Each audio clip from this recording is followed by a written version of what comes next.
This segment is sponsored by John C. Flood. Well, winter is here, but is your house equipped to handle the cold? Well, here to help us navigate heating our homes is Chris Thompson, Vice President of Marketing with John C. Flood. Welcome to Good Morning Washington. Thank you for having me. So what's the first tip for homeowners? A smart thermostat. Everything now is AI and smart driven, and it's obviously very, very important. And smart thermostats are extraordinary now at helping people maintain the temperature in their home at a very efficient and cost saving.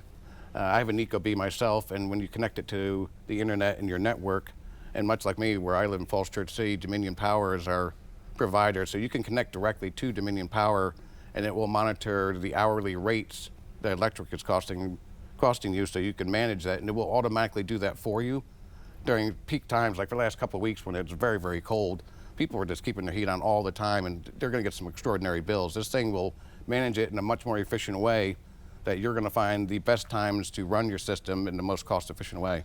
Yeah, I mean, this time of year, all of our prices for our bills are going up, so anything helps. And I think that, you know, getting on top of AI and how tech is changing is such a great way to watch your prices. Absolutely. Another thing that lets in a lot of cold air is windows. They do. Any tips there? Yep, and obviously, some way to replace all their windows is not always in somebody's budget, so obviously, ideally, if you have an older home and the windows haven't been replaced, replace all your windows. But realistic world, what you can do is go to a hardware store and you can find little draft dodgers where you can put down there and keep the cold out. Or they have this film you can get, you can just put around your windows that oftentimes either has double-sided tape, or you can use a little heat gun or a hair dryer that seals your windows, so that kind of solves that problem. And it's very cost efficient, and it'll save you money. I mean, again, two big things. Yeah, exactly. Right. Another one, I remember growing up that we had a pipe burst in our basement. It was a mess. Is it avoidable in the winter? It can be very avoidable, and I think a lot of people don't pay attention to it because the last few years in the DMV has not been significantly cold, so people kind of is out of sight, out of mind for pipes. But in the last 2 weeks, I think people are really going to become a rude awakening because it has been very cold. So any of your exposed pipes, older homes have copper or galvanized steel pipes, which when they get cold and freeze, they do not expand. So what they do will burst. So ideally what you want to do is get some insulation. You can go to a hardware store and they have these little insulation things, like the tube things you get from the pool. They actually have those for pipes and that sort of thing. You can put those on pipes or wrap them with blankets, towels, whatever you want to do to keep those pipes warm.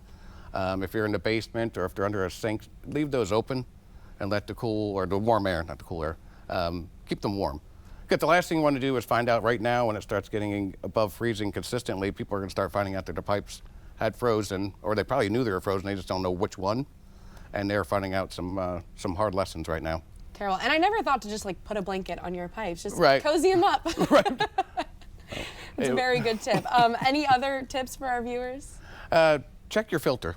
Okay. People, when we go to homes, a lot of times the first thing our technician will ask is, when's the last time you changed your heating system or your HVAC system filter? And they will say, what filter? So that's very, very important. That is like the first line of defense for your system, is make sure you check that filter and change it regularly, especially recently with people using their heating system as much, because that system needs to pull air through, and like anything else, if that's clogged, it's going to restrict the airflow, and it's going to make it work a lot less efficient, and it's going to cost you a lot more, and you're going to have a lot more breakdowns.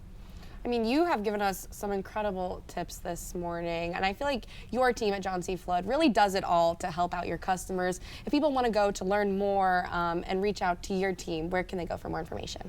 You can go to johncflood.com. We'd be happy to help you. Easy enough. Thank you so much, Chris. Thank you very much. My pleasure.